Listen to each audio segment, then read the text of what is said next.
د ابلیس 15 زامن. ابلیس صرف یو بد خیال دی یا څوک دشمن دی چې لرې ناست دی. لیکن لږ خپل عقل سره سوچ وکړئ چې یوازې ابلیس په دنیا کې 8 ارب انسانان په یو ځای څنګه بېلار کولی شي.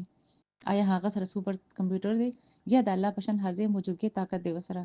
نو جی نہیں، هر ځای حاضر و ناظر صفت صرف د الله دی. الله په قرآن کې صفا فرمایي چې هغه او دغه قبیله تاسو ته د هغه ځای نه ګوري، د کم ځای نه چې تاسو هغې ته نشئ کتئ. حقیقت دا دی چې ابلیس یوازې نه دی. هغه ځان سره یو ټیم جوړ کړی دی او هر ګناه دپاره یو خاص یعنی سپیشل ملګری مقرر کړی دی. نن به ګورو د ابلیس 15 خطرناک زامن. افسوس چې موږ څونه معصومان یو، یعنی نه پوهیږو چې کور کې په وړه خبره باندې لوښي مات شي نو وایو چې بس موږ موډ خراب وځکه.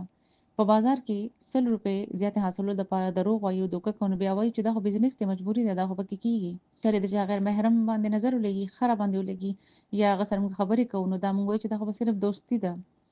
موږ خپلو غلطو له د حالات نوم ږدو، مګر په حقیقت کې زموږ جذبات سره بل څوک لوبې کوي. صرف انسان یوازې نه وي بلکې د ابلیس سپیشل فوج ورپسې لګېدلي وي، د هغې انسان ته پته هم نه وي. اوس حقیقت واورئ. اسلامي روایات او مفسرین مطابق ابلیس خپل کار دپاره 15 زامن خواره کړي دي او هغې له یې هغسې ډیوټۍ لکه ورکړي دي.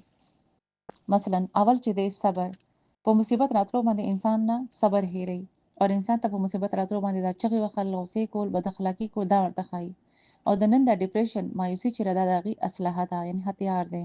دویم چې دی الغور، یعنې د هغې کار زنا عام کول دي. دې خلکو ته ګناهونه او بې لباس کېدل، یعنې بې حیایي پیدا کول، د خلکو ته لکه مزین کی، یعنی ښکلي ورته ښکارېږي. بیا انسان ته حرام کې سکون او خوشحالي محسوسیږي، هغه بیا ځان هم په دې کې سکون او خوشحالي ګوري.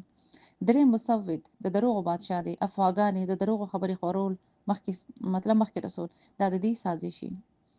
څلورم ظلمبور، در بازار شیطان دی. په ناپ تول کې کمی کول، ملاوټ، دوکه کول د ده په وجه کیږي. او داسم 5 نمبر چې نن دور کې دی ډېر زیات اکټیو دی. د ده صرف یو کار دی، ښځه خاوند کې نفرت پیدا کول. کله چې څوک کور کې داخل شي بغیر د څه وجې غوسې کوي، خوراک عیب راوباسي، ښځې په هر وړې وړې خبره باندې پاره های کیږي.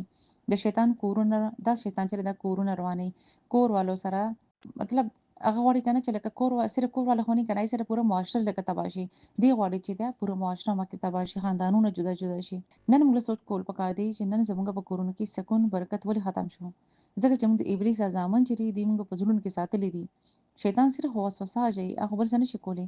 وسوسې باندې بیا عمل کول یا نه کول د دې اختیار بیا الله صرف انسان له ورکړی دی. یعنی شیطان مخکې هیڅ نشي کولی، هغه صرف وسوسه اچوي، باقي کار بیا د انسان خپلي. اوس خپله محاسبه موږ کولی شو نن.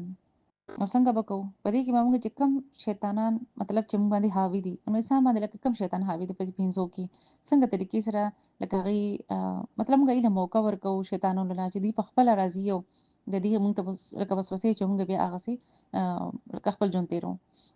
نو موږ له د دې نه بچ کېدل دي. د بچ کېدو لپاره صرف قرآن د هغې مطابق ژوند تېرول دي. الله تعالی زموږ مدد کولی شي. شرط دا ده چې انسان خپله د ګناه نه توبه وکړي او د الله تعالی حکم ومني، نو انشاءالله هر څه به سم شي.